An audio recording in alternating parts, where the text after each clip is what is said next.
First time me and my husband ever went to go out eat together, it was really funny because I was a little bit shy, but I can never finish my food, okay? I get full really fast. So then I had to ask the waiter for to-go box. And I look at my husband, I told him, like, don't judge me. And he's like, why? And then I'm like scraping each and every single grain of rice in the to-go box. He's like, do you want me to order you more food? He thought I was really hungry. And I'm like, no, but I respect the rizq that Allah has given me. I will not throw away not even one grain of rice. Why won't Allah increase my rizq? Because you don't respect the rizq that Allah has already given you. And I'm gonna tell you a story. There was a man. Now, by the way, I cannot find this anywhere. My brother-in-law had told me this story a long time ago, and I asked him about it again. He's like, yes, it's Hadith Nabawi. And I'm like, okay, find it for me because I can't find it. But he hasn't found it yet. But I want to share this with you guys. There is a man who Allah had given him a lot of rizq. So he went to Rasulullah and he told him, I want my rizq to decrease. So can you ask Allah to decrease my rizq? Because you know, with the rizq, the provisions Allah has given you, it's a test for you too. Rasulullah said, okay. So then the man goes home. Whenever it was time for them to eat, he would lay out a flat sheet on the floor, and then they would all eat on the floor. And then once they're done, he would pick up the plates, and then there'd be crumbs. And he would take that crumbs, and then he would go give it to the birds. He would feed the birds those crumbs. So then he noticed that his rizq increased, his provision increased.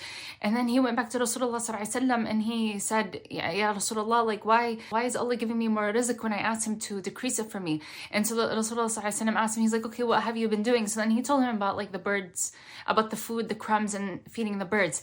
And Rasulullah said, if you respect Allah's rizq, how do you expect Allah to decrease your rizq? So if you don't respect the rizq that Allah has already given you, how do you expect Allah to increase it? And I'm going to give you guys a really easy example. A lot of people don't eat leftovers. If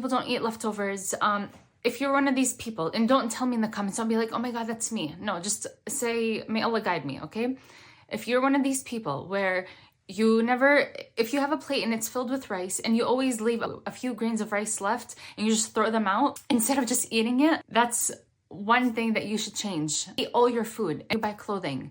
Do you buy like 5 pairs of jeans and you only wear 1, or you only wear 2, and then the other ones, they're just going to waste? Let's say you get paid $100 a week, let's just say, okay? Or you get allowance of $100 a week. Do you use all the $100 up only on yourself and you never give to the poor or to the needy or to the orphan? If yes, then now you know what you need to change, okay? I'm gonna tell you guys a funny story. The first time me and my husband ever went to go out eat together, it was really funny because I was a little bit shy, but I can never finish my food, okay? I get full really fast. So then I had to ask the waiter for to-go box. And I look at my husband, I told him, like, don't judge me. And he's like, why? And then I'm like scraping each and every single grain of rice in the to-go box. He's like, do you want me to order you more food? He thought I was really hungry. And I'm like, no, but I respect the rizq that Allah has given me. I will not throw away not even one grain of rice. You know, and the blad, I was lucky because I was able to feed that to the cats. You know, like no food in our house ever goes to waste. And in America, I don't know what it is, the fishy barakah. Like, I try to feed the cats in the hara here, and they're so bougie, okay? Because all you people keep buying them food in cans and like, what are those nasty dried foods? I took that hadith. Anybody knows it, please tell me. But I took that as such a huge lesson. And not because I want Allah to, I didn't do it because I wanted Allah to increase me in my rizq. No, it's because that story was so profound, how much we should be appreciating Allah's rizq. So now it's just like, I will never let anything go to waste. A lot of people know this about me. I don't let things go to waste.